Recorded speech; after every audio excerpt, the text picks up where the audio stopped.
all control. Gravity is all.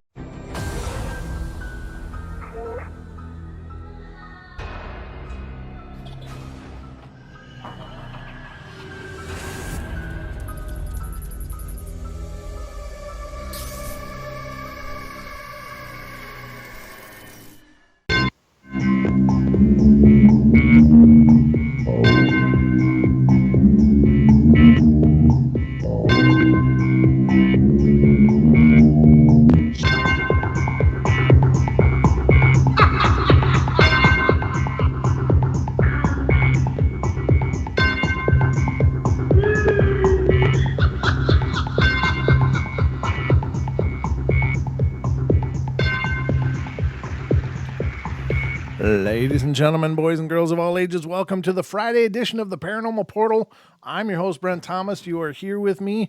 We are going for 2 hours of paranormal fun and mayhem, I guess. But hope you guys had a great holiday.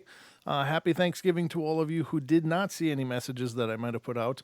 I hope you guys had a wonderful time. If you're celebrating, I know across the pond and abroad, people did not celebrate Thanksgiving yesterday. However, we did, and as a result, Don and I released 3 podcasts: Wednesday, Thursday, and Friday. So hope you guys were able to check those out and enjoyed them, and as much as we enjoyed doing them and giving them to you. But hope everybody's doing great. Hello to all the TFR, iHeart, TuneIn, and TalkStream Live listeners.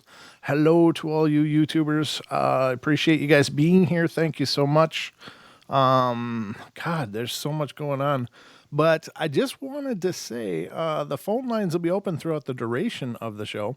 If you want to call in and be a part of our show tonight, please feel free to do that. That would be wonderful to hear from you and to hear if you have any paranormal events of your very own that you'd like to share. But the phone number for the show is 720-923-0500.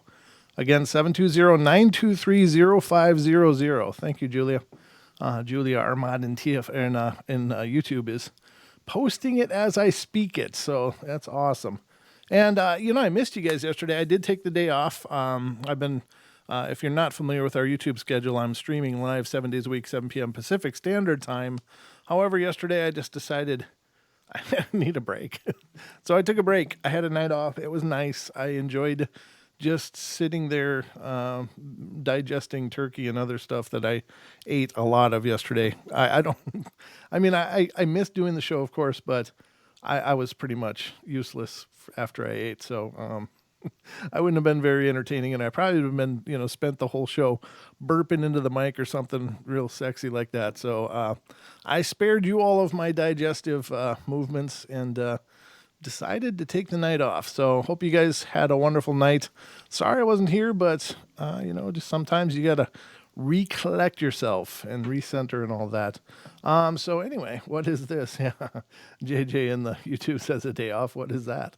It's a concept I really wasn't too familiar with either, JJ, but I can recommend it. I'll tell you that. I can recommend it. It's nice to just kind of, recenter. I don't know. It's not like I'm busting my tail doing the show, but it's a different kind of stress. And so, it was really nice to have that. Did I get your pick? I did, as a matter of fact. I did, yes. Thank you so much, Joe. I appreciate your purchase. Joe, of course, bought a T-shirt and a mug, and looks damn good with it on, if I might say so myself. You're making that look good, brother, but awesome. I really appreciate it. I'll put it up here. You guys can see Joe. Is that all right, Joe, if I put it on the YouTube screen so people can see you sporting the gear? Let me know in the chat if you would, please. I'd love to put it up there because it's a great picture and you look good doing it, just for the record. Yeah, he says it's okay. So let's put it up here so you guys can see Joe making all of us look good. Let's see. Here we go. Let's see. I'm going to get it up here. I'm going to try to make it a little bigger if I can. I guess I can do this. There we go. All right, so I'm going to put it on the screen on YouTube so you guys can see there is our Smokin' Joe himself. He is sporting the gear and looking damn good, brother. And thank you so much for that. That goes a long way in helping us to continue the show and continue to aim higher and forward and to do things that we want to do. So I really, really appreciate it. It means the world to us. So thank you so much, brother. And thank you for all that you do. Thank you to all of you for being a part of the family. You guys have definitely made this show what it is today. I mean, we wouldn't be doing this. We wouldn't be where we are right now without all of you and all of the wonderful job you've done spreading the word and bringing other people into the show. So thank you all for that. And thank you again, Joe. That is awesome. You look good, brother. I don't mean to say that too much because I'm going to end up sounding weird pretty quick here. So, so you know what I mean. But anyway, let's see, where am I going? Because I don't want you to think I'm flirting or anything because, I'm taken. But if I wasn't. All right. So anyway, let's get rolling here. Let's see. What do I got going on today? I got a bunch of stuff going on today. It's just going to be you guys and me tonight. No guests tonight. We had so many great guests in the recent last weekend and such. And Don and I had a great time on Wednesday, but I am back tonight, and Don will be here tomorrow to join me. But it's just going to be he and I tomorrow night too. So I love if you guys would call in and be a part of the show. Share your ideas, share your thoughts. And first of all, I wanted to talk about a few things because I found many of these things were pretty interesting. So I've got these. I got this article pulled up here, and I thought this was really interesting. Oh, you know what? Before I do that, Joe. You probably saved me a little bit here, brother. I almost skipped this part. I've got some listener emails to go through. So thanks, Joe. You brought me to my email, which brought me back to remembering I got to read some stuff because many of you have written in throughout the course of the show, and I've got a few of them tonight to go through. So let's go through these listener stories that you guys have sent in to me to share on the show. So the first one is coming from a listener by the name of Surf Elvis, and that person says, I know the following is long. I've listed a lot of the most memorable paranormal experiences that I've had during my 59 years of life, including those before and after the OBE, because I didn't want to forget to mention them. You know what? I think, never mind. I already read this one. This is the one I left starred because I'm trying to get a hold of that person to be on the show as a guest. They had so many wonderful experiences. So, Don, you were right. I should have unstarred that. So I get all the email in a Gmail account, and I star them when I have to read them. But I left that one starred because I want to be able to find it easily. Let's see. So this is an interesting one from Brad from Australia, and I don't think I've read this one. If I have read it, I'm going to reread it, and I apologize if this is redundant, but I don't remember reading it before if I did. But it says, I'm Brad from Adelaide, Australia, and I was always of the opinion that UFOs and extraterrestrial beings were a nuts and bolts phenomena. Recently, I've been researching and coming to realize there is far more involved with this phenomena. Spiritually, consciousness, different vibrational existences, and other paranormal experiences coming into play.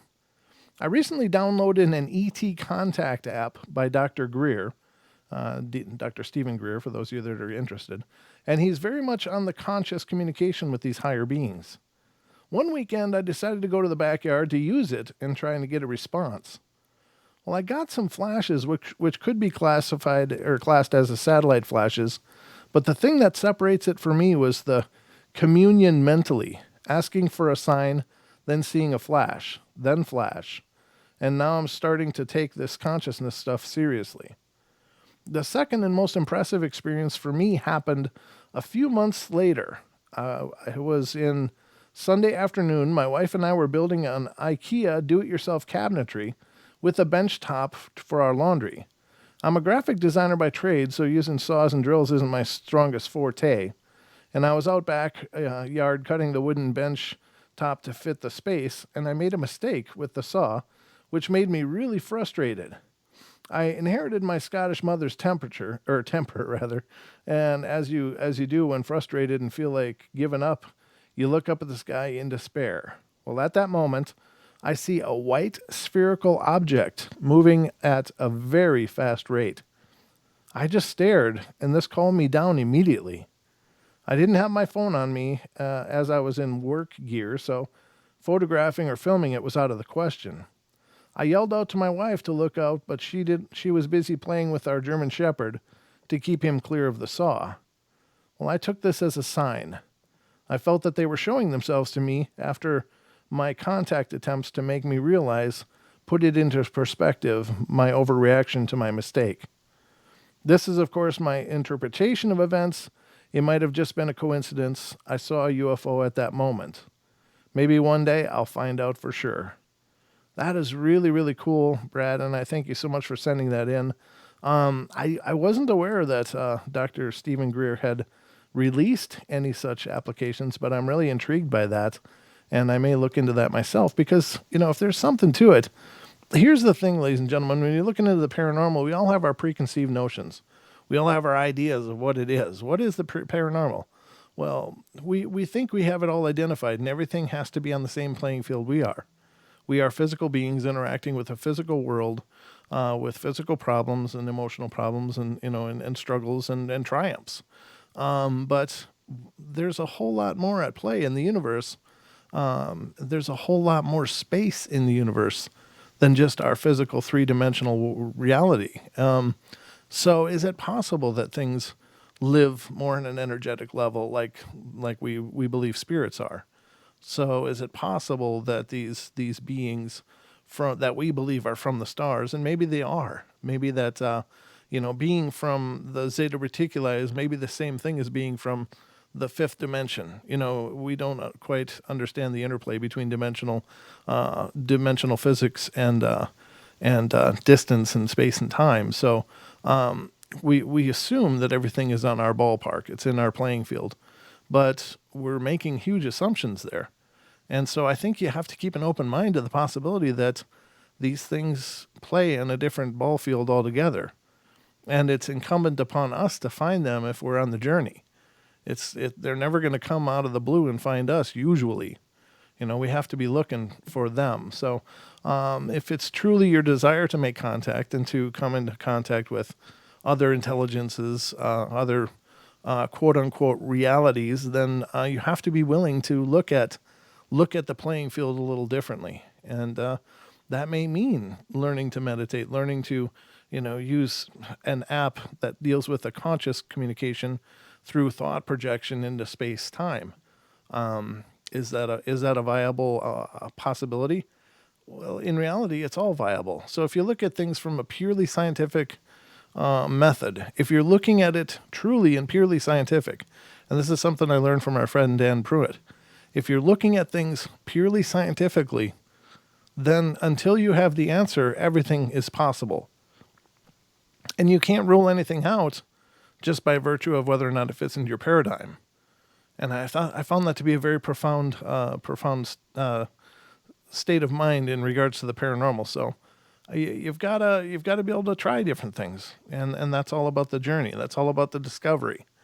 So I'm thinking that we understand, hey, these are very physical beings that jump into their very physical ships that are so technologically advanced they can do very physical movements at unbelievable rates and across the cosmos. Or are they just able to transfer themselves as in a quantum state? So what that means basically is in a quantum reality, there is information. And there is what's called, and I believe I've got this right. I may be wrong. I read a book long ago on quantum physics, but there's the building blocks are referred to as quanta, and so in essence, the only thing that moves is information. So is it possible that there are beings that know how to move the information of what they are through the quantum field all the way to our reality, where we are in time space, in just an instant? So is that possible? And I think it kind of is. I really do. At least that was what I put together as I was reading this book years ago. And so you got to be willing to take the journey. You got to be willing to try the options, and maybe. So let's see here. I got some more emails Let me keep an eye on the clock here because I don't know how much time I'm burning. I got 11 minutes left. This one is coming from Bigfoot Whisperers Hub and says, I felt like it's time for me to share these experiences. This is a family story that has never been told, and let me begin when I was 5 years old. Our family lived in Glendora, California, and every summer a few families in my family would take boating trips. We all had fun in these families, with these families, as they had kids our age also. Here is where my story begins. One summer we decided to boat around Lake Shasta and stay at a cabin. We arrived at the cabin and got settled, and we had 2 families stay in this cabin, and another family stayed in another cabin in the forest area. The next morning we got ready for a full day of boating on Shasta Lake. My father, mother, brother, and myself, along with 2 other families. I can't truly remember all the details of that day, but it was warm, and the water was cool, and I was too young to swim by myself in the lake, so my father had me wear a life vest that was tied in his ritual sailor knots, so it was on me very securely. I gotta look. This one seems really familiar too. 17th. I don't know. I probably read this one too, but you're hearing it again. It sounds familiar as I'm reading it. So the year was the mid 60s, and we were the Ozzie and Harriet family. There was tubing and skiing, and then it became high noon, and we were all hungry. So we boated up to a cove where all the families could go on shore and eat lunch. I told my mom I had to go to the bathroom, and she was busy getting lunch together with the other ladies, and the other kids were playing in the water. The men were unloading coolers and chairs off the boats, so she told me to go to the woods and line and go to the bathroom and then come right back. Well, I said, okay, and I had on those 1960s flip-flops and my bathing suit, and I had on that vest that my father so securely tied on me, so going to the bathroom was really tricky. I made it up to the tree line and then turned away from everyone. And the next thing I remember is being picked up and held up high, and something had grabbed me and was holding me and running through the woods. All I remember is this creature holding me close to its body. I was facing forward, and its hands almost over my face, not to muffle or scream, but to protect me, I think from all the branches he was running through. Well, I was frozen in fear. Looking at this huge hand and long red hair of the arm, I could hear deep, deep breathing as it held me close. Then nothing. I don't know if I looked up and fainted, but so the rest of the story is related to me by my mom and a few minutes of me not returning, so she sent my father up to the tree area where I had gone to. All he found was my disheveled flip-flops. Immediately he started yelling out my name. My mother flew to his side and panic began. Of course, in those days, there was no invention of cell phones. The men gathered and planned out a search and to keep the kids together by the boats and not to worry them. My brother thought I had just wandered off. My mother said one of the family's husband that was new to our boating trip searched out the cove areas to make sure I was not in the water. He had just searched this area and then turned to walk deeper into the forest, yelling my name, and that's when he heard a splash. He immediately turned to investigate. Amazingly, he saw me floating face down in the water, and my life vest had been untied and was floating next to me. He plunged into the water to retrieve my body. My mother related to me God was on our side that day because this man was an ambulance driver, and he said I was not even in the water for a minute and resuscitated me easily. He yelled to everyone that he found me, and my father grabbed me into his arms and said, "Don't you hear us calling you?" And my father astonished that I removed the vest. It was even hard for him to untie at the end of the boating day. And how did I get into the water? The splash, they said, was like I was thrown into the water. Well, I asked my mom how long I was gone, and she said about an hour. I had a few scratches on my legs, which I believe was from branches scratching as the creature was running, holding me through the woods. I was not crying, my mother said, but I was shivering, like in shock. So let me come to 2018. I have been intuitive for all my life and have been able to help out on cold cases when asked by family members or detectives. As I was helping on a cold case through a psychic abilities, I began seeing a large creature like the red one I had seen as a child, but I felt it was kind in communication. I know that sounds weird, but When you see dead people and communicate with them, life is a strange balance between everyday life and the supernatural. Well, I remained confused why this large creature began to communicate with me. I didn't feel threatened at all. One warm night, I was sitting on the couch and my laptop on my leg when I had a lamp behind me. The window in my front room was all the way open to cool off the house, and I was facing the window, and that was 3 steps away from me. I suddenly felt like I was being watched, and as I looked up at the window, there it was in 3D, the large face of a creature. It was a Sasquatch. All I had between me and this Sasquatch was a window screen. Somehow I became paralyzed. I couldn't move or even think of it, for that matter. Our eyes met, and I was frozen. Not in fear, just frozen. The eyes were a bright beam of light, very golden color, and I could make out its nose and cheeks, and it was peering at me from the nose up, and the rest of the face was not exposed. I live in a corner lot on the street light, and the street light framed the head that was pointed, and I thought it was about 9 p.m. I felt like only a few seconds of this encounter lasted, and then the Sasquatch just lowered itself down until it was gone.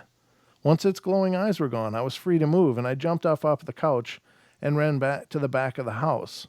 I was scared that this creature was at my window with only the screen between us, and I thought, should I call the police? Should I call a friend? I couldn't think straight, and I said, no one will believe me. So I called no one. I had to go back into the front room, at least to shut the window, and I walked so very slowly and stopped only a few feet from the window, thinking, what if it pops back up and grabs me?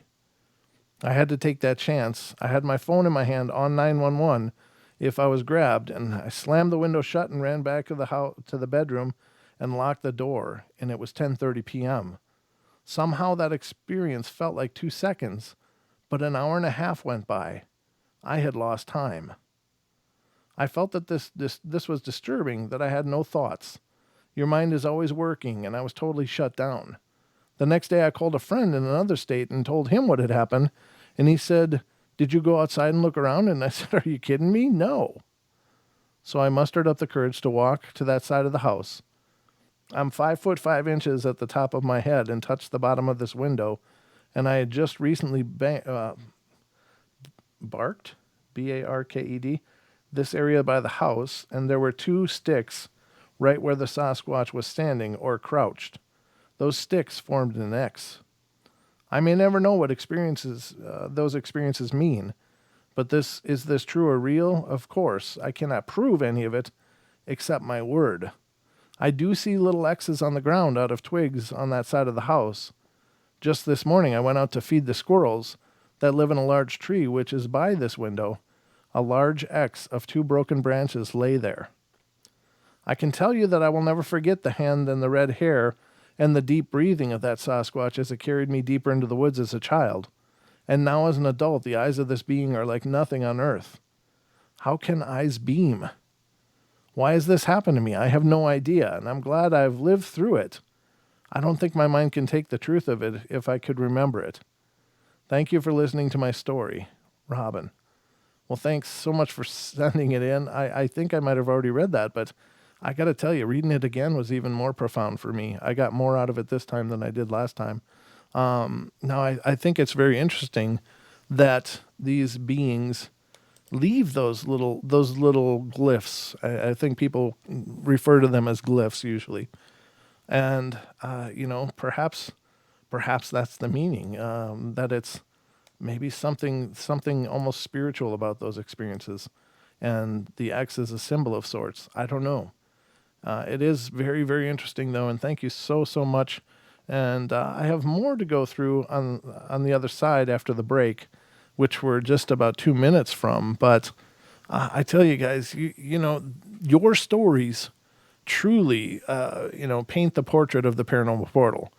We find things to talk about and we find things to discuss, Don and I do, and we have a lot of fun doing it. But your stories are truly original and unique, and nobody sees everything the same way. So everybody, when they send in a story, will leave little details that I hadn't heard before, or that have never maybe been heard before. And so don't think it's foolish to send in your story, even if it's just your cereal bowl moved.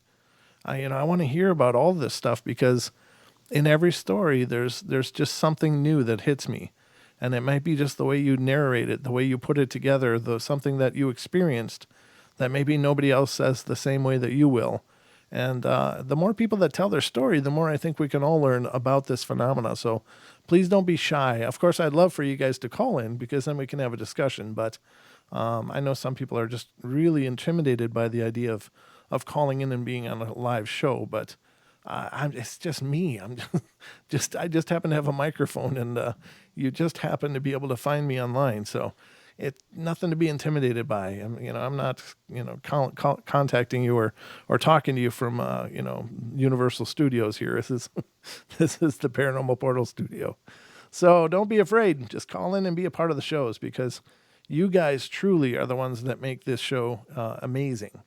I'm just here turning on the lights and holding on to the steering wheel as we go through the portal. So we're going to take our first break tonight, ladies and gentlemen, and we will be back. I have one more email to go through, and this one should be new. But hey, good to see you, and good to see all of you guys out there. I see a bunch of friendly faces and a few new ones. So wonderful. Who's shy? Not Aries. Yeah, well, exactly, Gia. See? I said GSC, and that's actually your name. All right, guys, we'll be right back. Don't go away for more of the Paranormal Portal after these messages.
everybody. Welcome back to the Paranormal Portal. I just realized I'm not connected to our own phone board here, but I see we have a call waiting, so let me get connected here.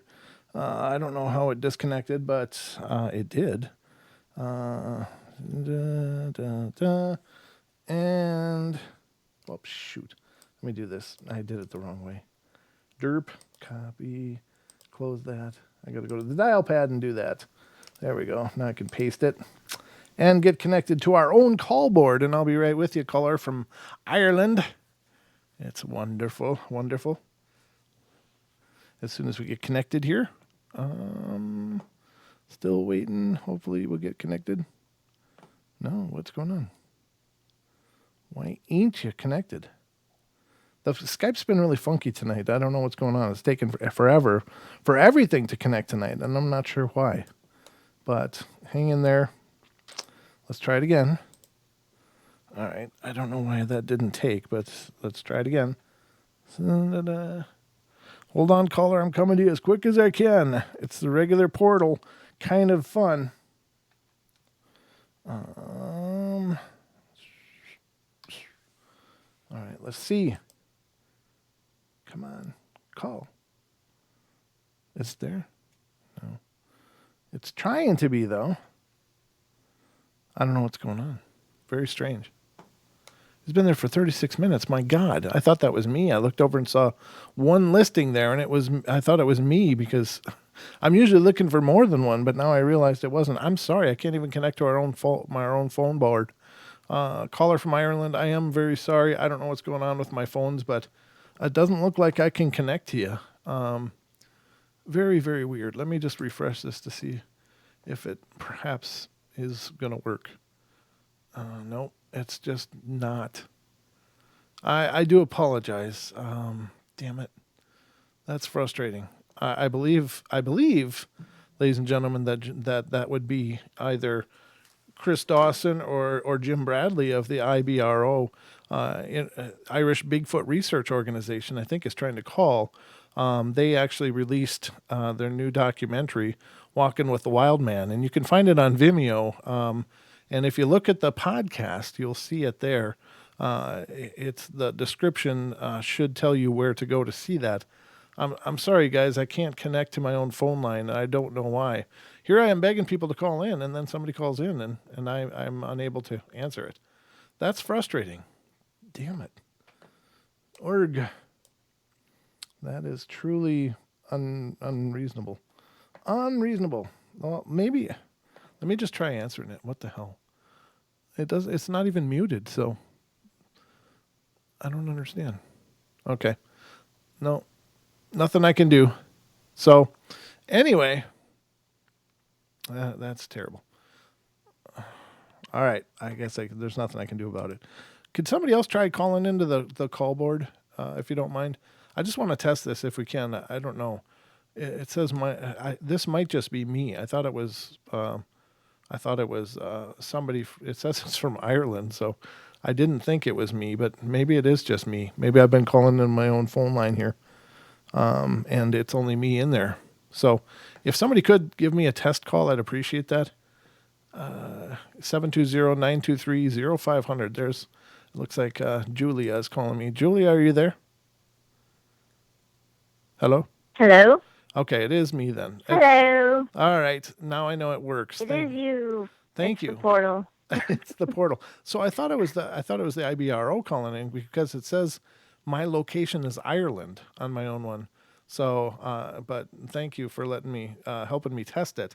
I've never seen that before, but for some reason, Yeah. my control panel for the call board says that my location is Ireland, which is really funny. So, but I guess that's okay because it gave me. I think it's the. It's the what? Sorry, I think it's the whole area because my internet's been being weird too. Oh, has it? Okay. So, and up at Priest Lake, they had like hundreds of trees down from the other night, so it could be just our area being silly. So. Okay. Well, we could be getting routed all over the place before we're hitting our servers. So, all right. I guess that explains it. Thank you so much, Julia. I love you bunches. All right. Love you too. Bye, kids. All right. Good night. Okay. Well, that answers that. It is actually us. We are actually already connected to our phone line. I've never seen it say that my location was Ireland before. Oh, God. It's always something new on the portal, ladies and gentlemen. You never know what's going to go sideways. And sometimes nothing sideways, but it just looks sideways. So, anyway, let's go to our next email. And this is the last one I got for you tonight. Excuse me. This is really cool. This is from a listener named Mandy. She's a listener of our podcast. And she says, "Hello, I'm a fan of your podcast and wanted to share a couple of experiences about my dog who passed on." She says, "Molly was an 85-pound shepherd mix. She was a constant companion and the love of my life. Even though Molly was a big softie, she guarded me like a mama bear. I lost her to cancer when she was 9 years old, and I was devastated and inconsolable. We'd always gone on long walks together, and now I wondered how I would be able to walk alone. It wasn't long after her passing that I forced myself to take a walk, and I guess to try to feel closer to her. And I was walking down our block and noticed a woman with a lab mix walking towards me on the other side of the street. Her dog was positioned in my direction, pulling on his leash and barking at me. He was definitely agitated and weirdly interested in me. And I thought to myself that I was glad he was on a leash. I smiled and gave the woman a little wave, and she was looking at me strangely, and she was staring at me so intently while her dog was freaking out. I wondered why I was so interesting to them. When we were directly across from each other with the street separating us, she called out to me, 'Hey, do you have a dog?' Well, it stung my heart a little bit, and I replied, 'No, I didn't.' And I asked her why she was asking that. She said, 'Well, my dog only freaks out like this around other dogs.' She was bewildered at why, when she didn't see me with a dog, and her dog would be responding like that. So she asked me because she thought that maybe I was carrying a small dog. Well, I was a little perplexed as well, and sadly reassured her that I was indeed dogless. She mentioned how strange that was for her dog to respond like that because he apparently never does that to people, just other dogs. Well, it was an interesting encounter that left me thinking, what did her dog see that we couldn't? A dog's sense of smell, sight, and hearing are so acute that they don't often make mistakes when determining if there's another dog in their territory. They know long before we see. Then a thought occurred to me. I wondered if it was my 85-pound shepherd Molly that the other dogs saw or sensed. Before I left my house to take a walk, I'd asked Molly to come with me because I couldn't walk alone just yet. I like to believe that she was indeed walking close behind me that day for others to see and to meet and for me to feel, making sure that I was okay to walk alone. I now have 2 other dogs, and we hike many miles together. Since my experiences that day, I always ask Molly to come along, and I believe that she does. My second experience happened while coming back from a hike with my 2 current dogs, and I travel outside the city into the country so I can let my dogs run free. And I always stop at this little gas station off on the highway to get a drink.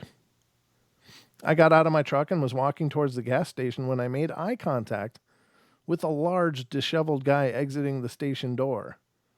Right away, my creep-o-meter hit the red zone. A girl just knows when a guy is a creeper, and I immediately felt uneasy and on guard. Even though I kept my eyes on his to try to anticipate his next action, he did not keep his eyes on mine. Creepers are notorious for stealing a quick overall look, and we were still walking towards each other, which seemed like forever in slow motion when his eyes suddenly glanced toward or downward and to my left. It was like he was suddenly distracted by something on the ground. The expression on his face changed drastically, and he kept his gaze on something that was just outside on my left knee.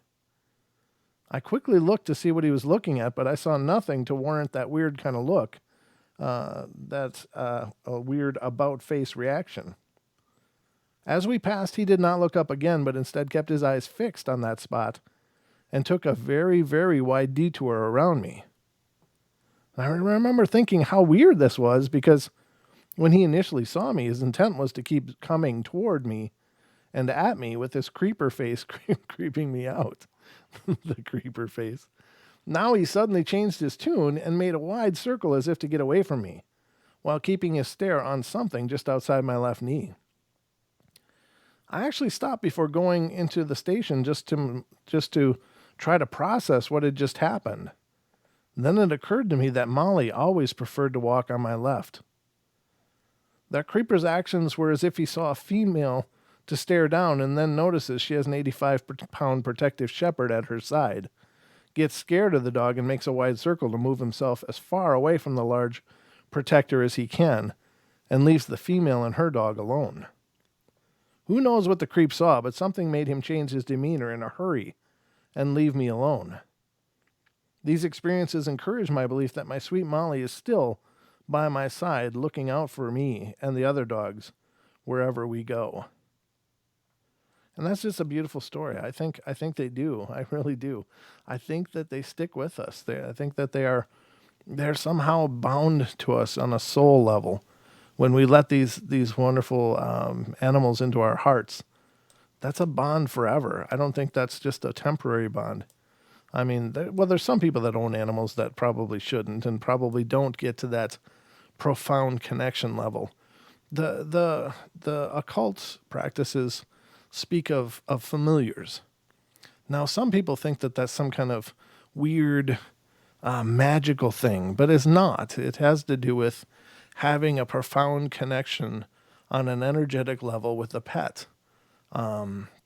We are energetic beings at our core, and these animals are energetic beings as well, and they are actually very utilitarian in many ways, and they have purpose other than just barking, making noise, eating food, and pooping. They do have an esoteric purpose as well in our lives, if we would let them into our hearts. Cats process energy. They are incredible processors of energy, and that's why they love to cuddle and just get in on you and curl up into a ball and then just vibrate. It's like a little furry massager attached to you. And dogs have that same ability, but they are more environmental. Dogs are more environmentally active. Cats are environmental as well as far as being protectors, but spiritually. But they do process energy. They help us process our energy. So having a familiar does not make you into dark practices. Some people get really freaked out by ideas like that. But these ideas are really as old as time. I mean, there's a reason that for some reason way, way, way, way, way back, these wild feral wolves decided to become a part of our world.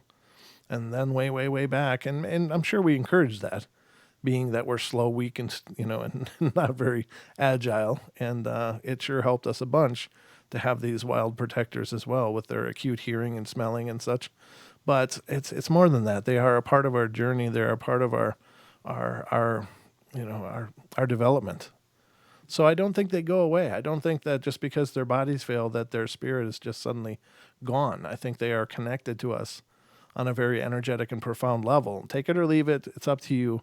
But I don't think the quote unquote familiar concept is a negative dark thing. I think it's just a profound connection to an animal, and that connection actually bolsters us on a spiritual level. It's the one relationship you'll have in your life that will never cost you. It will never cost you. It will never take away from you. It will only add to you. It's like augmenting your own energetic presence and I'm kind of going out on a limb here telling you what I think about this, but I don't usually do that on the portal. But I think that, some people dismiss animals. They just dismiss them. They're those things. They can sleep in the barn. They're outside things, and they can eat mice. But I think those people are really kind of missing out on other benefits that these animals bring to our world. So take it or leave it. Just my 2 cents as usual. But I think that's a very, very profound thing. So, right, exactly. Robin Klein says we add to each other, and you're right. You're right. We certainly do add to their lives as well. And if you go into any animal shelter, you'll see nothing but these broken hearts just laying there needing that connection. So they do need our connection too. It's not just a one-way street. So it is a very reciprocal, energetic relationship. And we don't remember that kind of stuff. Thanks, Bam, and thank you to all of you on YouTube. I appreciate that you're on board with me. But hello, Alan. Good to see you as well. It's just that we many people dismiss animals. They don't. Everything in our lives should serve a purpose. I think not everything in my life does, but it should. I'm not saying I got all my stuff together. That will never be what I represent myself as on the Paranormal Portal or in my life. I'm working on it just like everybody else, but there's just things that I've learned through the path that make sense to me, and I'm going to share it with you. If it applies, if it resonates with you, take it with you. Take what I say with you. If it doesn't, just throw it out. It's not my intention to convert or create any kind of state of mind for anybody or any kind of gnosis. You got to create your own gnosis. That's what this journey is about, because everybody vibrates a little bit differently. We have our own frequency.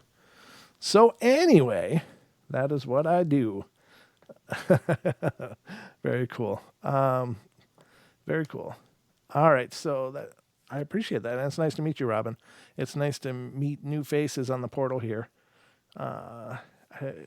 Just great. I just thrilled. So that was the last email that I had for tonight. I hope you guys enjoyed that. I definitely did. Got a bunch of you here with us tonight, so thank you all for tuning in and joining us. Those of you that are chatting, and those of you that are just sitting there relaxing and having a listen, I hope you've enjoyed the show so far. We've still got quite a journey ahead of us. The next thing I wanted to go over is this paranormal?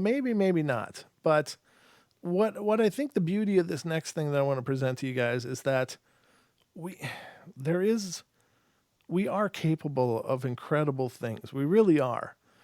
We are, and this is not a flowery pep talk kind of thing. It's just that we have not tapped into our total potential in most cases. But every once in a while, people will come along that will shine a little brighter in some way and show us what's possible. There are, the stories of mothers who lift cars off of their babies, and things like that, where there's these incredible physical acts or endurance acts, or people that can run endlessly without getting a buildup of lactic acid or whatever. Like their body doesn't. I forget the whole amino to lactic acid breakdowns, but the body converts one to the other, and that's why you get crampy and tired and stuff. But there's some people out there that are able to, continue to exercise repeatedly for hours without getting the same roadblocks that all the rest of us get. So I think that we have capabilities that we don't understand, even on a physical level. Now, mostly we talk about spiritual stuff on the portal, but I think there's plenty of examples that we are capable of so much more on a lot of different levels. So I wanted to present to you some of these accounts of people seeming to do what would appear to be superhuman feats. And take it or leave it, it's up to you, but allegedly these are all true. So one of them is surviving freezing temperatures, and this is coming from livescience.com, and it's an article called Amazing Superhuman Feats. The first one they talk about is surviving freezing temperatures. Nicknamed the Iceman, Min Hof is a Dutch adventurer and daredevil who ran an Arctic marathon in minus 20 degrees Fahrenheit, minus 29 degrees Celsius, while shirtless, and also holds the world record for being immersed in ice water for an hour and 44 minutes. It says in 2007, he was able to survive 72 minutes outdoors on the North Pole while wearing nothing but shorts. Hoff says that he is able to control his body temperature by using tantric practice of tumo, which is practiced by yogi monks in Tibet, and involves the practice of focusing on the body's energies, turning them into heat. So that's an incredibly esoteric principle, but how much control do we really have over our bodies? How much of our conscious mind could we exert on our bodies? Like, we know that we have certain most of our bodies in Western civilization are kind of on autopilot, right? We use our bodies for locomotion. We use them, to digest food and to be awake while we do stuff mentally. But I think that we in our Western world have forgotten that we can do more. And this is a great example of that. Now, is there anything unique about this person? No, because this idea has been around for a long time. In fact, there's been studies done on these yogis, and monks that where they'll take these cold, wet cloths and lay them over the monks in a cold room, and these monks will be meditating, and suddenly you'll see steam starting to rise. Now that'll happen, of course, anyway, but the speed at which they can dry out these blankets that should take an hour or so is down to minutes, because they can increase their body temperature so much that they evaporate the water out of the sheets just by converting that energy into body heat, increasing their heat or volume of heat to affect that on such a profound level. So I think that that's incredibly interesting, incredibly profound.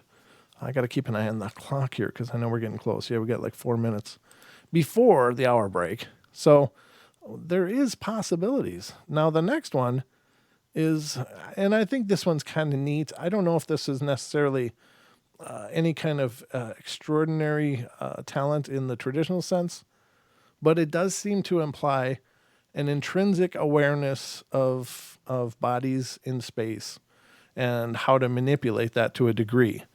So think lifting an SUV is impressive. John Evans can actually balance a car on his head. The 6'6" 2 meter tall, 343 pound British man managed to balance a 352 pound mini car on top of his head for 33 seconds without using his hands. Calling himself a professional head balancer, Evans has already broken 25 records in 11 Guinness World Records categories. He'd previously balanced motorbikes, boats, washing machines, people, and beer kegs, but the car is by far the heaviest and most dangerous. Record-breaking attempt to date.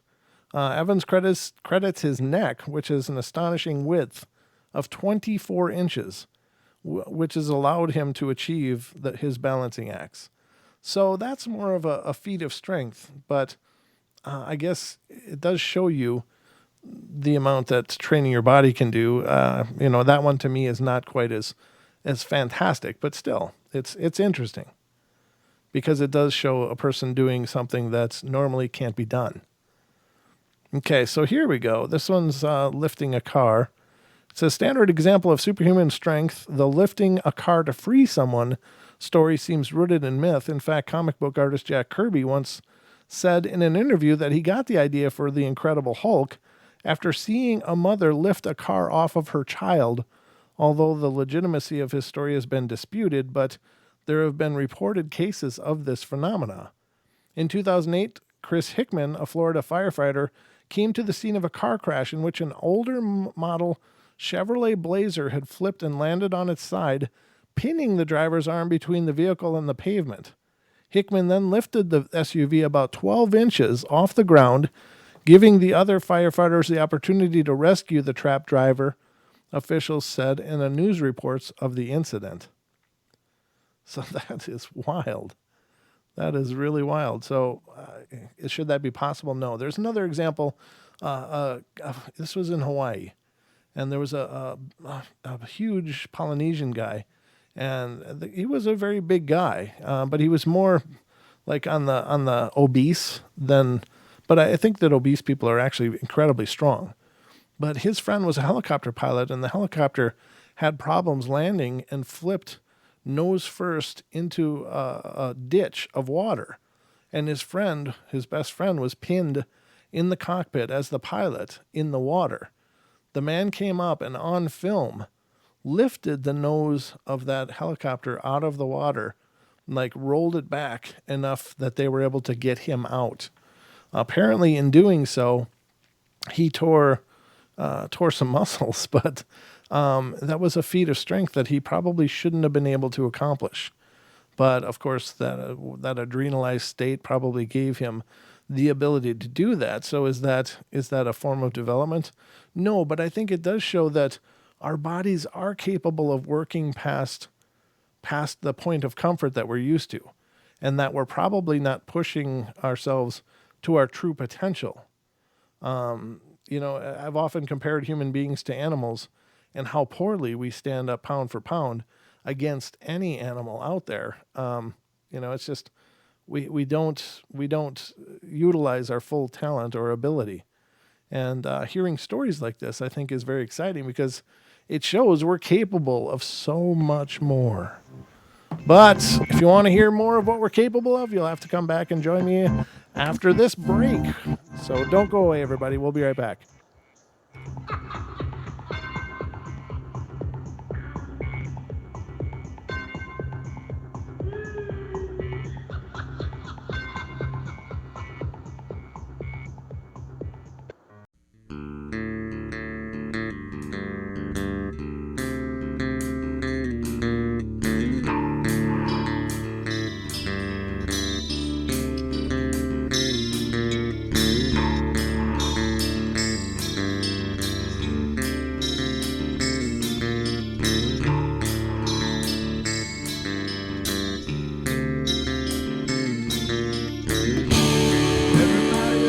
Play their games. Everybody loves to place their bets.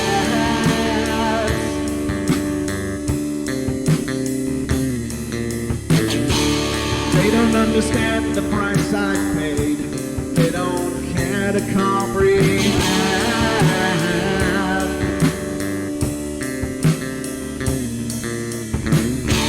Trace their lines upon my body, dripping scars across my heart.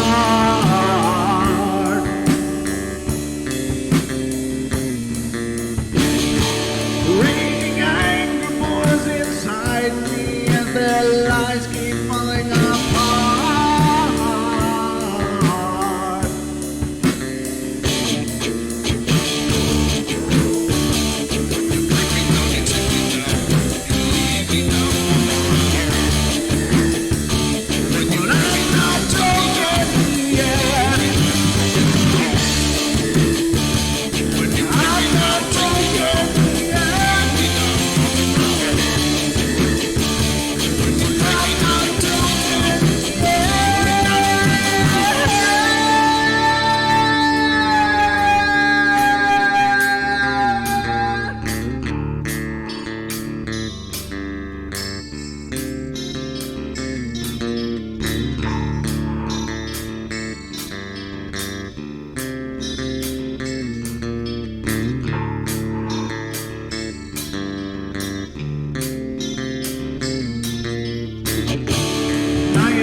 Carol Ann is not like those she's with. They're attracted to the one thing about her that is different from themselves. Her life force is very strong. It gives off its own illumination. It is a light that implies life and memory of love and home and earthly pleasures.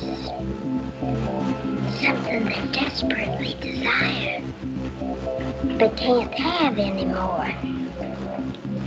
Right now, she's the closest thing to that. Poltergeists are usually associated with an individual. Hauntings seem to be connected with an area. A house, usually. Poltergeist disturbances are fairly short duration, perhaps a couple of months. Hauntings can go on for years.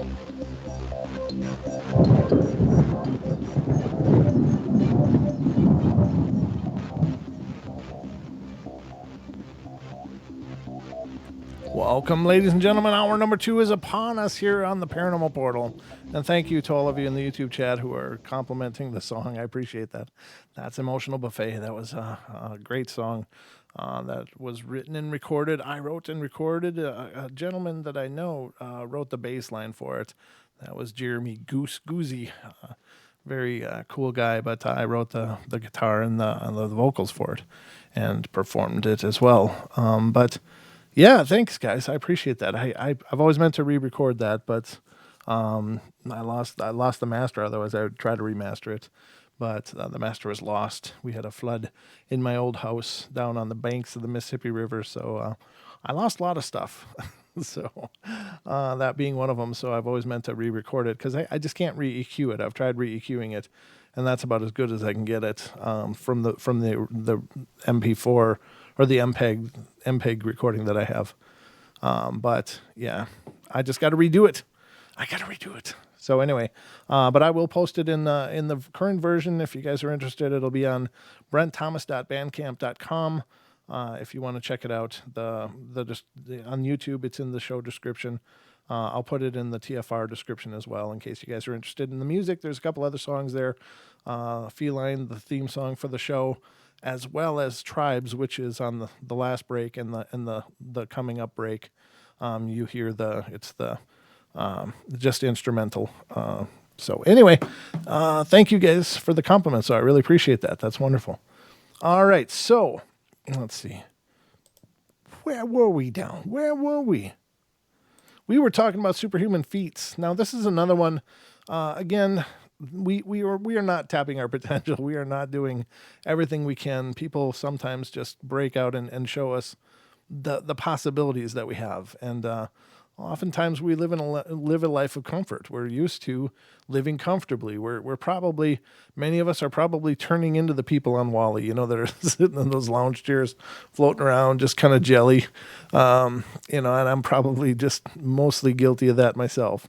I'm trying to work on it though. But anyway, I think that we have potential, and it's more than just pushing up a few 100 pounds in a gym. I think we can do extraordinary things, but I think the blockage is not that we can't work out hard enough to build it. It's just that there's some connection between the mind and the body that we haven't quite sorted out yet. So is there something to genetic triggers and awareness? As we become more aware in our mental capacity and spiritual capacity, and as we close the gap on the mind, body, spirit, when we tie that trinity together, will we unlock physical possibilities as well? Does that awareness create genetic triggers, blockages? So right now we use 10% of our brain. We're slow. We're, compared to wild animals and stuff, we're slow. And there's a different muscle density. There's a lot of fundamental differences, but I would really believe we could be better. And I'm just theorizing all of this, ladies and gentlemen. I have no claim to any scientific knowledge or awareness. It's just intuitive. I just think that we're capable of so much more. So here's another one. This person ran 50 marathons in 50 days. calling it the 50-50-50. Los Angeles native Dean Karnazes ran 50 marathons in 50 U.S. states in 50 consecutive days, beginning with the Lewis and Clark Marathon in St. Louis on September 17th, 2006, and finishing with the New York City Marathon on November 5th.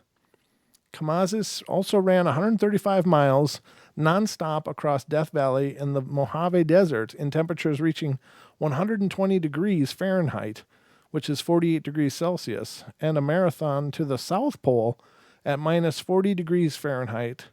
It hurts so much, and your body is saying stop, and you kind of override those mechanisms and force yourself to go on, Kamazis told news sources. Wow. Mind over matter. So this one is different. This one is scaling buildings.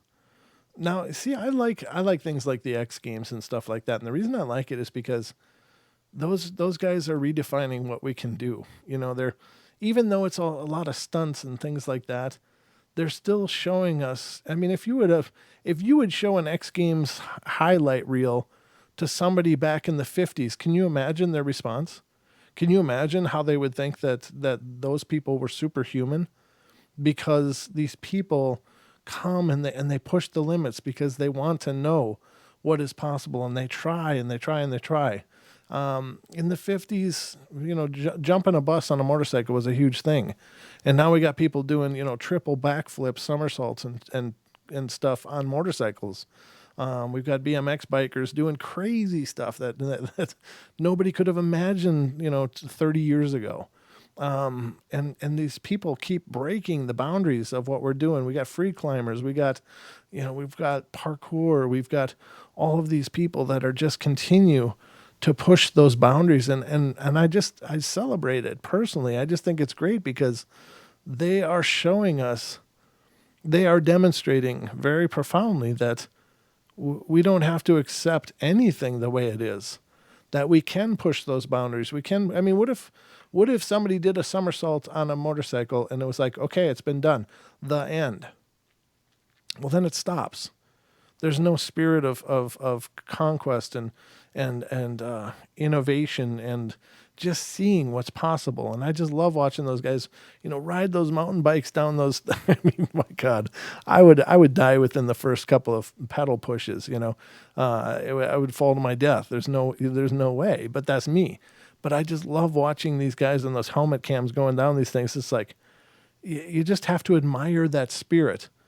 Because they could die. And if they did die, they would probably die the happiest people in the world because they didn't accept that was their life, that their life was some kind of canned, framed thing. They re-expanded that frame and they created these amazing feats from it. And I just admire that spirit. It's like a real innovative daredevil kind of spirit. But this one is known as the human spider. Alan Robert has climbed most of the tallest skyscrapers in the world without a rope of air or any climbing equipment, using only his hands and climbing shoes. Robert scales landmark buildings, including the Eiffel Tower and Sydney Opera House and the Sears Tower, more than once. He was arrested for illegally scaling a building while wearing a Spider-Man costume, causing him to be arrested and expelled from China. Many of his climbs lasted over an hour and provide him no chance to rest until he reaches the top. His training, physical conditioning, and technique allow Robert to climb by holding on to the small protrusions of building walls and windows, such as window ledges and frames, he claims. Now there's a guy, I think it's over in India, and apparently he believes that he was blessed by the monkey god, and I don't know the name, if it's Hanuman or what that he's referring to exactly, but he does a lot of free climbing on these old temples and stuff. And some of the feats that this guy does is just incredible. And I think he was homeless, but he just started doing it, watching the monkeys and repeating the things that he could. And I mean, he'll do these weird things where he's climbing a wall and he can't reach it, can't get his foot up, can't get his hand up. So he'll like flip himself upside down, holding on, and then wiggle his way up in a totally unprecedented way, you know, that I would never have thought anybody would consider. But there you go. I mean, he does it. So I think it's just incredible and nothing short of amazing. But very cool. Now, the next one is surviving a lightning strike. Between the ages of 30 and 65, Roy Cleveland Sullivan was struck by lightning 7 times and survived all of them. During that time, Sullivan averaged being struck by lightning once every 5 years, while the average person's odds of being struck by lightning in a given year are 1 in 750,000. However, Sullivan increased his chances by working as a park ranger in Shenandoah National Park in Virginia, which averages 35 to 45 thunderstorms per year, according to the National Oceanic and Atmospheric Administration, NOAA. Nicknamed the Human Lightning Conductor and the Human Lightning Rod, Sullivan has been struck by lightning more than any other human being, according to Guinness World Records, and he died in 1983 at the age of 71, not as a result of the final lightning strike, but from a self-inflicted gunshot wound, reportedly over an unrequited love. Aw, poor guy. He fell in love with somebody, and he lived through all those lightning blasts, but he couldn't survive love. Go figure. It doesn't sound like a healthy love, but anyway, if it's unrequited, that means he was head over heels for somebody, and it wasn't reciprocated is what I think that means. I might be totally wrong and misrepresenting this completely. But, yeah, that's too bad. Okay, well, that's that list. I think those kind of things are really, really incredible. Really interesting. So, love to hear what you guys think. If you want to tell me, I'm here just waiting to listen. We can have Paranormal Portal therapy time. I don't even know what the hell that means, but it just came out, so I rolled with it. I wanted to look at this. Apparently, there's a new monstrous-sized black hole. In case anybody's interested in some black holes. I don't think that's really paranormal, but I'm just looking over on Coast to Coast for some things to visit about. But it says this one's make way for a discovery of a new black hole in our galaxy. Known as LB1, this monster has a mass that is around 70 times larger than our own sun. It was previously thought that black holes could only be around 20 times bigger, but pictured above is an illustration of the mega object and its orbiting blue companion star, itself 8 times the size of our sun. Black holes like this should not even exist in our galaxy according to the most current models of stellar evolution. Louis Jiffing, an astronomer at the National Atmospheric Observation of China, commented perhaps astronomers will find other such massive objects in the Milky Way, and it's now estimated that there could be up to 100 million black holes in our celestial backyard. 100 million of those things floating around. There you go. I don't know what to think of those. I don't think we really understand them, though. I don't know if they're all, the whole suck and crush thing. What if they're gateways? What if they're somehow a weird quantum gateway? I don't know. There seems to be something about it. I heard that just recently something was recorded coming out of a black hole. And like it was something that was ejected from the black hole. And I thought that was really interesting because if it is just indeed a gravity well, nothing should get out, not even light, right? So how was something ejected? How could that be? Did it burp? Was that like black hole gas or what are we dealing with here? I don't even know. But it's just strange. Hey, Anase, good to see you, brother. But strange all the same. What else is going on here on Coast to Coast? Coast to Coast. Oh, Art Bell Vault. They got something about the Art Bell Vault. Of course, if you don't know who Art Bell is or was, then you must not have been listening to the radio for the last 60 or 70 years. Art Bell, of course, paved the way for us all in the paranormal to have shows and to discuss the strange and wonderful phenomena of the paranormal. But he, of course, recently passed away, and he founded Coast to Coast and created that phenomena himself. But he then went on to do Midnight in the Desert with Art Bell, which was a great show as well. But I think Dave Schrader has taken that over now, and after Art Bell's passing, which is good. Dave Schrader's cool. But let's see. Paranormal thinnies, when the space between is very thin. What does that mean? The dude. Are we talking about black holes now? I don't know if there was a first part of what you're talking about here. I don't understand. Put it in context for me, man. Loving the stories, Brent. Thank you. Thank you, Aussie Tiger. I've been wondering where you've been. I just said to Don on Wednesday, I was like, where's Aussie Tiger been? He's like, I don't know. We haven't seen him. So good to see you. So we do notice when you guys are not here, those of you who are regular chatters in the show, we do notice. So just got to keep showing up, guys, because otherwise we're just wondering. But anyway, I thinnies, when the space between is very thin. I understand. Okay. I kind of want to know what that means. The Pharmacy Seeds Network, gateways, portals, you mean? Gateways, portals. Yeah. Okay. Huh. I wish nobody can accuse me of being thin, Nessie. I'm working on it, but I got a long way to go. So I'm the thickie. I guess if you're describing me, you'd have to describe it as thickie, not thinny. I'm working on thinny, though.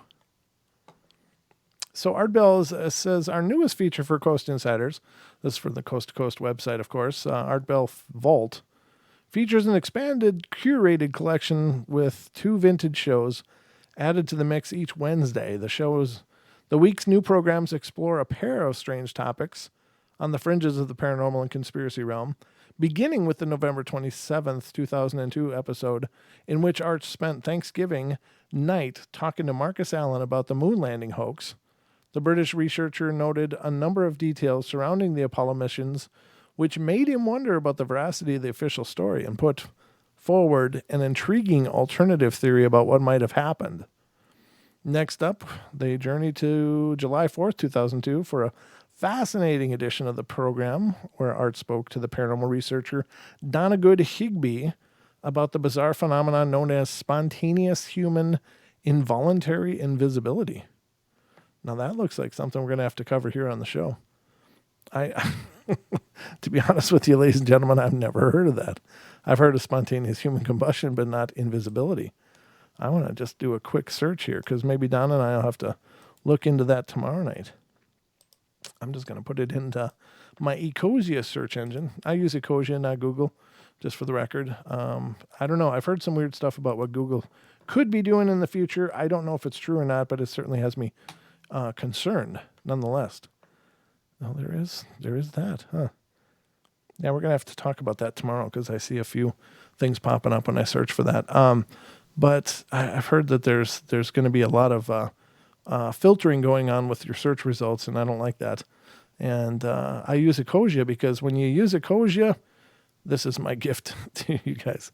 When you use Ecosia, as you do searches, you do so many searches and it plants a tree. So they use the proceeds of the search engine go to replant forests and things like that. So I figure, well, if that's indeed true, and I believe it is, then I figure I'm doing something good as I'm sitting here burning the web.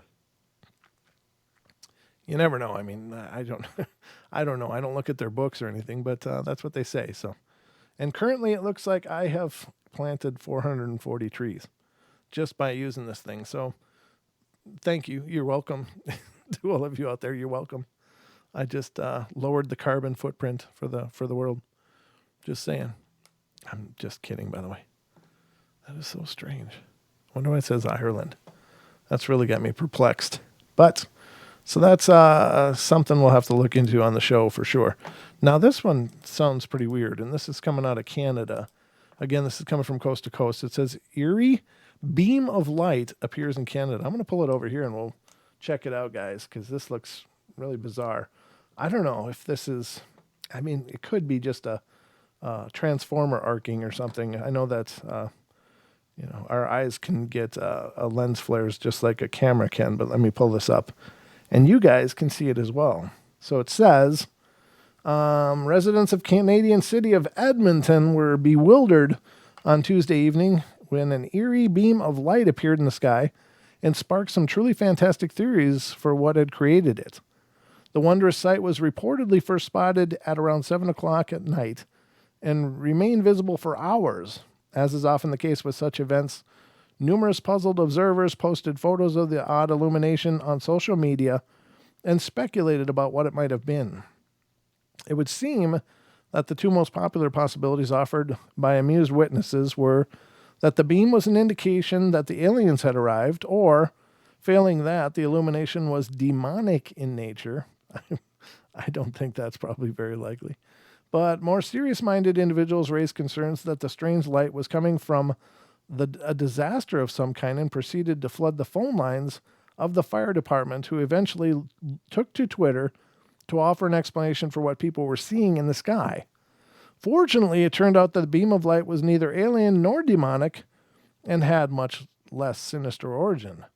According to the Edmonton Fire Rescue Services Department, the beam of light was coming from a nearby refinery, which was burning excess and unusable gases in a process known as flaring. They went on to thank residents for reporting the seemingly strange event and assured them that this was not a fire event. And for those in Edmonton who may have missed all the commotion, the department said that the flaring will continue for the next 2 days, so they may get a chance to catch a glimpse of the alien beam tonight. And this is from apparently November 26th. But yeah, the day we started seeing demons from the netherworlds. Yeah, you know, I always encourage people, oh, there's Xena, warrior princess. I had a dog named Xena. She was my German Shepherd. I thought she was great. She was a great dog, really good dog. But yeah, so there you go. Whenever you see a strange thing, you gotta go for debunking first. You gotta think, okay, let's go through the laundry list of what it could be that we know of.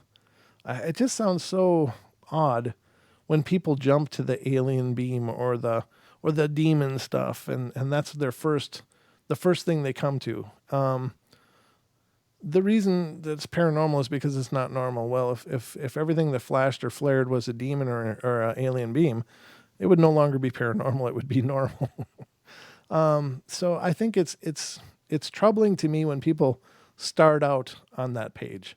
I don't think you can. You gotta really do a thorough job of going through what could it be, what mundane things could it be. I mean, it could be a transformer, it could be a refinery, it could be a weird spotlight that just happened to be shining in your direction. I mean, you got to look at the mundane. You got to rule out the mundane because, jump into it's an alien beam announcing the arrival or it's demons really doesn't do much for the field of paranormal research for any of us enthusiasts.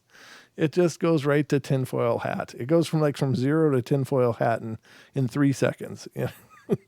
That's not how we want to be represented as enthusiasts of the paranormal. So you gotta look at these phenomena objectively. And if you can't rule it out with the mundane, then maybe you got something. But I do think that a lot of paranormal things happen a lot of the time. However, events that are that profound in scale are going to be absolutely, like the proverbial grain of sand in the desert kind of thing. I mean, they just don't. Usually paranormal events are not going to happen that way. So if you see something that looks paranormal, but it's on a grand scale, like the Phoenix Lights, sure, that was a real event. But that was the grain of sand. Now, there's not going to be one next weekend, usually 99% of the time. That's going to be something just normal and mundane. So reserve those really far out statements because you're not only representing yourself, you're representing all of us. And all of us that have an open mind and embrace the paranormal as possibilities in our reality. Could it be? It could be, but I wouldn't start out on social media there. I'd start out on doing some fact checking and doing some research, looking into things, and then forming opinion based upon research, not upon God, it's got to be aliens, That's just not a good place to start. Just my opinion. I'm not putting anybody down. I don't mean to try to, humiliate anybody by saying that. I don't know any of the people that said it was either aliens or demons anyway. But my point is that, it's just really important to be careful about how you're moving forward with these possibilities. I heard a knocking. Must be the missus. Okay, so we are just about to go to our last break of the night. And the next break that you guys here on YouTube are going to hear is the song Tribes, along with a Bigfoot video. I originally wrote Tribes as I was putting together what I was planning to be a Bigfoot documentary that kind of fell apart. So I still had the song and some of the footage. And so this break is made up with some of the footage I put together for that documentary. But this is the remnants of what was going to be a documentary effort by myself. So hope you enjoy it. And this song is available on brentthomas.bandcamp.com if you're interested. Don't go away. We'll be right back.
Welcome.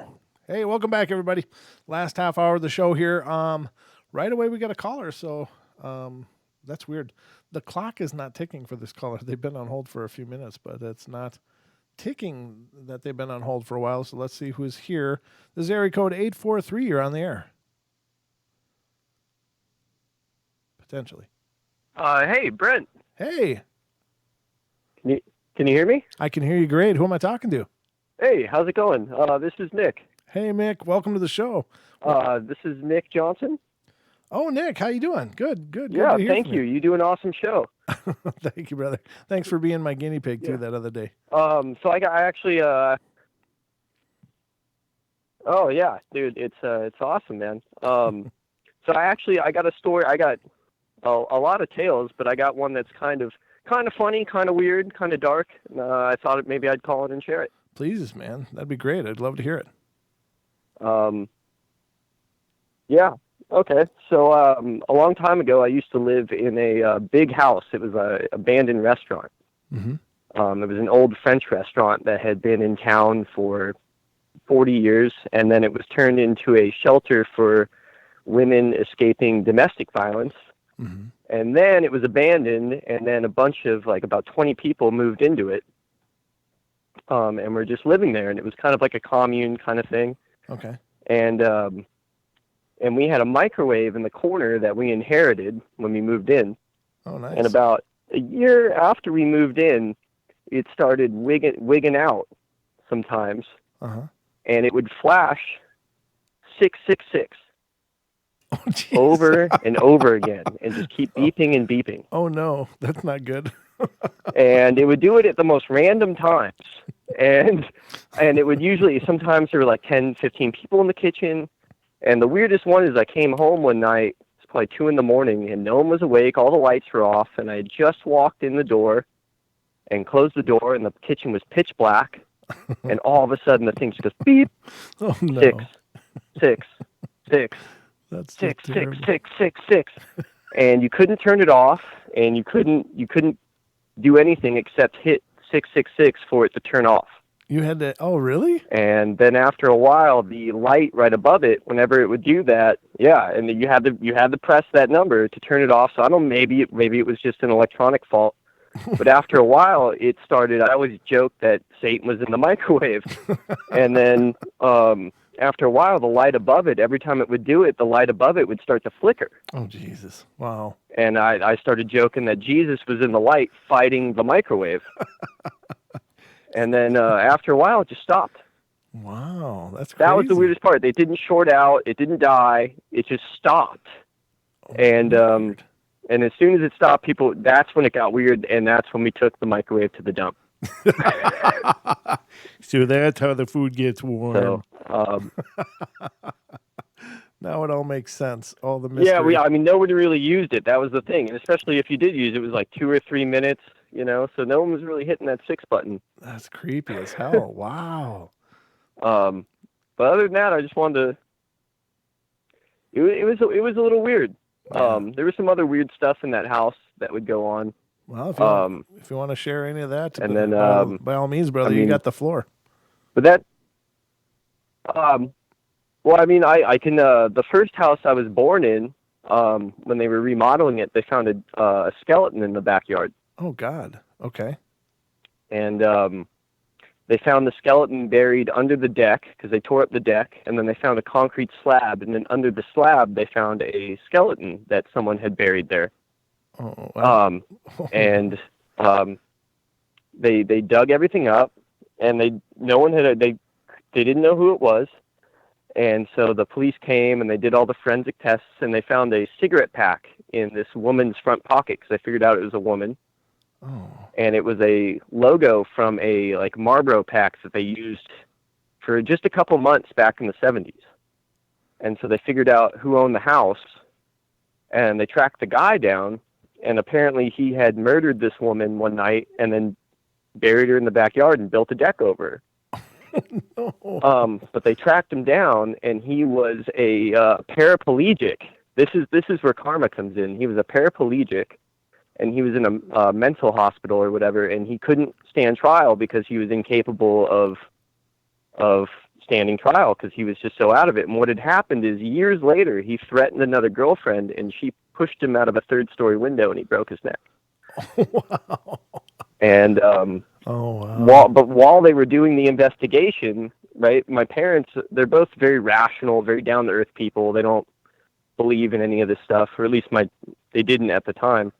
And they have a lot of stories of really bizarre stuff going on in the house, like footsteps going upstairs that hadn't been built, people coming home that my mom thought was my dad, and it wasn't. There was no one in the house. And it all went on until they found out who this woman was. Her name was Adrian, and they buried her. And the day they buried her, everything stopped. Oh, cool. So that was like a big release. And that's actually, yeah, that one, and my especially my mom is a very rational. She doesn't believe in anything she can't feel or touch. Mm-hmm. And even she said that there was some weird stuff going on, and she was sold on it when the day that they buried her, everything stopped. All the weird stuff stopped. That's cool. It's really cool that it went like full remote circle. control cars driving around by themselves. Jeez, wow, that's insane. Yeah, right? I thought that to me just sold me on the idea of karma, Yeah. and the idea of spirits being trapped until they can get their stories out, and then as soon as the information's out, they're like, I'm free. Right. And it was the closure that was needed, right? And that one's actually documented more. That was, yeah, and then the whole karma aspect of it too. The fact that the man that did it tried to do the same thing to somebody else, but she didn't take it very well and pushed him out of a third-story window. Yeah. Oh, that's wonderful. Good for her. Which apparently he couldn't speak or move or do anything for himself, right? And so he was actually better than prison. He was trapped in his own personal hell for 20 or 30 years. Oh my God, what an existence! Yeah, you're right. He was already in prison. He had been in prison for a long time. Yeah. Yeah. Very cool. So that kind of, when I got old enough to really appreciate the story, that's kind of when my mind started to wonder if there's more things in this world than we can see or touch. Yeah, absolutely. I agree. That's really cool, man. It's great to hear from you, and it's wonderful to meet you as well. And thank you so much for being a part of the family. Thank you. Every show you do, it really puts a smile on my face, and that's the other reason I really wanted to call in, is I just wanted to say thank you. Oh man, thank you. I you're welcome for what it's worth, but you guys are the ones that make this show great. But I'm just honored you guys are here. Thank you so much. Thank you. I guess I will talk to you at some point in the future. All right. Good night, man. Thanks, Nick. We'll talk to you soon. All right, ladies and gentlemen, that was Nick from the chat. He just called in. What a couple of amazing stories. That's just epic. That is so cool. Oh, very cool. That microwave would freak me the hell out, though. I should rephrase that. I don't know if it would or not, but that is really creepy. That's really, really creepy, weird stuff. I don't know what I think about those symbols. Now, here's something that I don't know if a lot of people know or not, but the 666 number of the beast, which is from Revelations in the Bible. There's other ancient sources and ancient manuscripts that cite that number as 616. So I don't know what it means. There's some people that say it was a code that spelt Nero, who burned Rome, and he was considered an antichrist, I guess, by many in that era. Could be it, but it's all, I think that a lot of times when 666 comes up, it's probably spirits trying to really freak people out and trying to use triggers that would freak people out. I don't know that's, and I don't think Nick believed this either, that it was actually the devil residing in his microwave. But I think that, they will use whatever they can, because so much during exorcism stuff, what's your name? What's your name? Spirit, tell us your name. And a lot of times they'll drop the name Satan because that sounds incredibly sensational. And, who's going to be brave enough to face the enemy, so to speak, quote unquote, the enemy. Well, if it's a principality and stuff, then that's a huge battle, and it would intimidate most people away, But I don't think that that's the case in all of the cases that are documented. Are there evil entities out there? Sure, there are, but I don't think that any one principality of all evil is going to manifest itself into a person or into an object. It's it's kind of extraordinarily small potatoes for what is supposed to be the force of evil in the universe. So I guess to me it doesn't make a lot of sense, but to each his own. I guess if people need those symbols and that makes sense to them, then more power to you. And that's not me condescending. That's just me saying it doesn't fit me, but if it fits you, then fantastic. It doesn't have to be. But if that's what you subscribe to, then awesome. The Legion. I've heard of that one a few times too. You're right, Bob. Legion is another one, and that one is also biblical in reference too. That has to do with, I think, when Christ expelled the demons into the swine, and that was the legion of demon that were infesting a town. But yeah, it's another reference, but it comes up a lot. It sounds fantastic. It sounds sensational. But yeah, pretty wild stuff. But I think that a lot of times the spirits have a very developed understanding of spirituality and religion and the details of those religions, and they try to exploit them to create fear, of course. They've been around a long time. They got nothing but time to sit and learn these things if they don't know them. So there's not probably a whole lot that they have to worry about. They don't need to sleep, that we know of, that I know of anyway. They got all kinds of time, so they'll create whatever mythos they want to try to intimidate people. So, oh, cool. I'd love to hear from him, Nick. That'd be great. Or he's welcome to be on the show if he wants to be a guest, or you both can be. I noticed that during your call, Nick, there was quite a bit of lag though. Like I had to wait for your responses. So I don't know why that is, but perhaps it's the phone lines continuing to screw up. Maybe I am actually having to transmit to Ireland, then back to my call board. I don't know. And maybe that's why it's coming up as Ireland. I don't know what's going on. But there was some serious windstorms here recently, so that could be part of the problems, that maybe some lines were brought down, and so there's a lot of wild rerouting going on. But who knows? Who can tell for sure? Okay, so where am I now? Where am I? What's my name? Here's a good one, ladies and gentlemen. So if you're an enthusiast of the paranormal and you're looking to find that, let me make sure I'm representing this correct. I don't think I can do this one because it's a video. Yeah, I don't think I can, but I'm gonna see if I can pull up the site because that sounds wild. Let me see. Yeah, I think I can. Let me pull this up. I've learned of this through Coast to Coast, but I'm going to pull it up because this sounds pretty cool. Now I'm going to get a bunch of freaking tags and stuff from this. Okay. But ladies and gentlemen, if you're looking for love in all the wrong places, maybe you want to try here. You can go to paranormaldate.com. It says, you are not alone. So that's kind of funny. So where normal isn't normal. Ladies and gentlemen, paranormaldate.com. They just got an endorsement from us here on the Paranormal Portal. I should charge them money for that, I suppose, but I just found it on Coast to Coast, and they did a link to it. So you can find your match that shares an interest in the paranormal. So whatever your interest is, you can click here, and let's say if you like your women a little hairy, you click here. So you click on Bigfoot, and it brings you back up here, and you can sign up.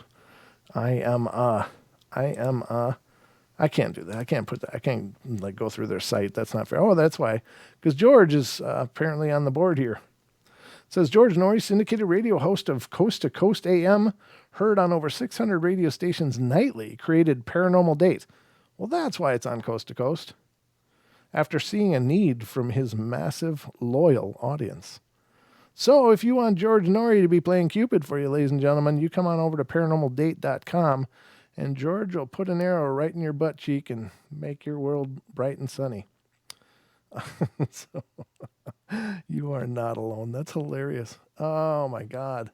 So you got that, ladies and gentlemen. There's another dating site out there, and it's geared towards us paranormals. So that's... we got that going for us, I guess. So if you're single and jonesing for some kind of contact, then head over to paranormaldate.com. Brought to you by George Norrie. That guy's networking for sure. Holy God. Diversifying his portfolio, I guess, ladies and gentlemen. That's funny as hell. So you like your women here, you click on the Squatch. If you like them petite, you click on the gray alien. Sorry, I'm just being an idiot. That just tickled me, though. I'm sorry. But you really don't want to date. 80. Yeah, you probably don't want to show up for that Bigfoot date. Should drag you through the woods and beat you on a tree. Oh, my God. You never know.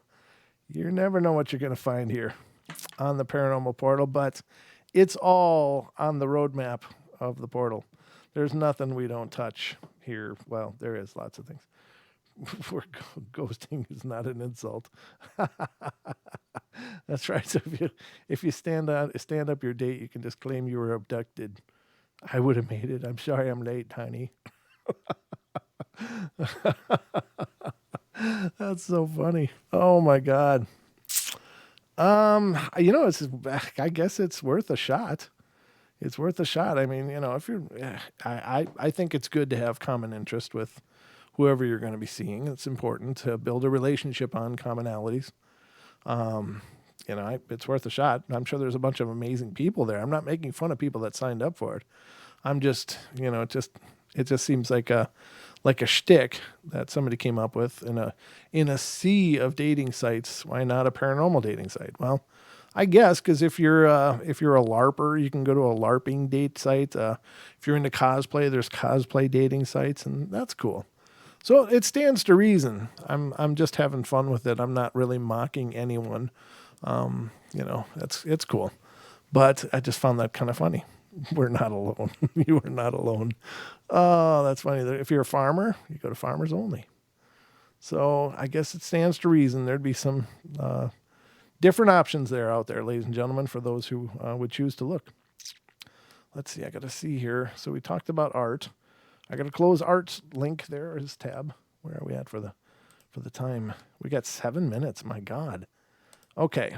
I'm going to save this one for tomorrow night. I had another article pulled up. Don and I will cover it tomorrow night. It's 10 paranormal games that will freak you out. And I know Lewis is out there. He knows all these because he's always talking about different paranormal games.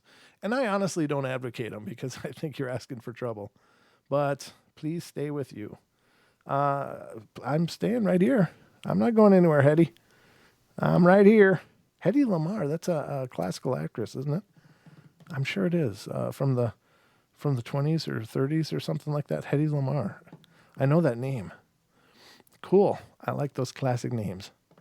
But we'll cover that tomorrow on the show, so I won't get into it tonight because we only got 7 minutes, and I don't want to rush through any of them for the sake of space. But some of these games I think are dangerous, and it's not dangerous in that they work by virtue of them being tied to any, like a lot of them claim some kind of occult or dark, ritualistic origins, and therefore they're dangerous. Well, they're not, but they're dangerous because if you believe that they're dangerous, they become dangerous. If you believe that they could be bringing you in contact with negative entities, they really could. So that's where I think it's dangerous, and it becomes akin to playing with a Ouija board. You don't mock the things you don't understand, and so I think that these games kind of do. Hey Lamar, yes. Okay, I'm just trying to see what's going on here. Oh, come on, Patrick. Come on, dude. This is a family show, brother. Keep it clean. Keep it clean. Let's see what's going on here. Soul Stay. A woman who complains to her mother. Okay. All right. So I shouldn't just sit and read the chat, but I'm just kind of curious what's going on. But yeah, I think anytime you're playing paranormal games, you're really rolling the dice. 99% of the time, nothing will happen. But that 1% or point whatever percent, when something does happen. Now, I don't think that this is what was going on, but of course, my mind goes right to Eliza Lamb. And I'll talk about this tomorrow night. I kind of ended up talking about it a little bit right now. I didn't mean to, but let me just stop tonight with maybe a little bit of a story. Let's stop with a story. Do you like a story? I've got a story for you. It's a lovely story. I don't even know what it is yet, but I'm going to pull one up. Okay, this one sounds like a good place to stop the show or end the show on, depending on how long it is. Oh, God, that's long. Never mind. That one's too long. Too long to download or read for right now. Let me go here. Let's go to Reddit and see what we can find here. If we can find something quick and quick. Well, no, I'll go over here. Let's go to a Bigfoot sighting. I like covering these anyway. Knocks heard while whooping in Hawaii. Now, this is interesting, ladies and gentlemen, because generally there's not been any reports of Bigfoot in Hawaii. But this one apparently has to do with knocks heard and whooping while whooping in Hawaii. I was trying to figure out if it was possible for Bigfoot to be in Hawaii by making loud whooping sounds. Well, I got wood knocking as a reply, and that scared me to death. I think somebody else knocked. I think it would probably be another person. I don't know. So this one's coming from Montana, and that's the home of Duke. Our own Duke Sullivan is over in Montana, and he says, I was outside on my trampoline, and I seen a humongous branch break about 6.5 foot up. It wasn't a squirrel because I heard some unknown howl afterwards. Okay, and that's very strange, but that's the whole of the report. Here's another quick report. Man chased by bloodthirsty monster in the woods outside of Cleveland. I saw an 8 or 9 foot monster eating a bear in the woods. It heard me walking past and grunted, looked at me, and then ran towards me. I ran for about 10 minutes, going to the safest place I could go without endangering anyone else, and it chased me for about 8 minutes. Then turned around, but I kept going, fearing it was trying to blindside me. It says side blind me, but it's blindside. No, well, I didn't know that. Here's another one. Tall and wide, hairy bastard stares at smoker. There you go, ladies and gentlemen. Smoking comes up an awful lot in the paranormal. We have heard so many stories that start with, I went outside to have a cigarette, and then...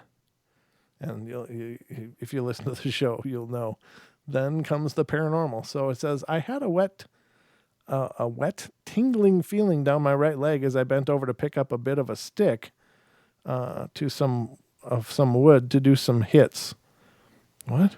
A stick to some wood to do some hits. He was 8 or 9 feet tall and a hairy bastard.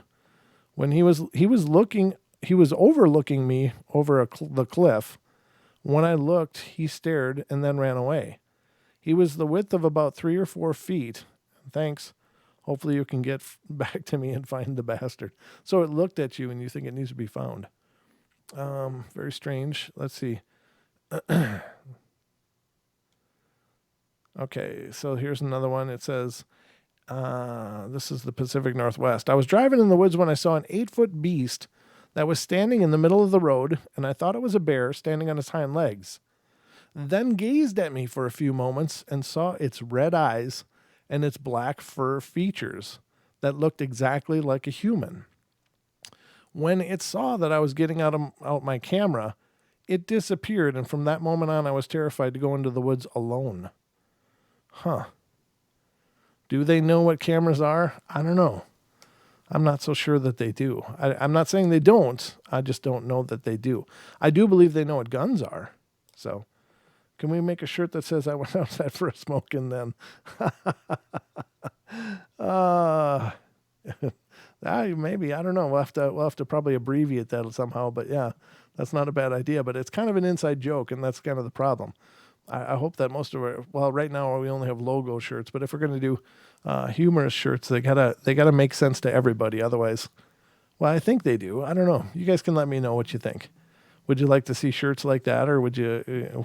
Anytime you guys get ideas, by all means, please. We love your suggestions. But that's the show. Stick around for Paisley Wild coming up next on TFR, iHeart, TuneIn, and TalkStream Live. I guess that's it. Don and I will be back tomorrow, guys. Love you all. Be good, be kind, be nice. Take care of each other. Help each other out. Find the magic in every day. And remember to laugh as much as you can. I love you all. Thank you so much for a great show tonight and all the participation. And I'll be back tomorrow with Don here on the Paranormal Portal. Good night, everybody.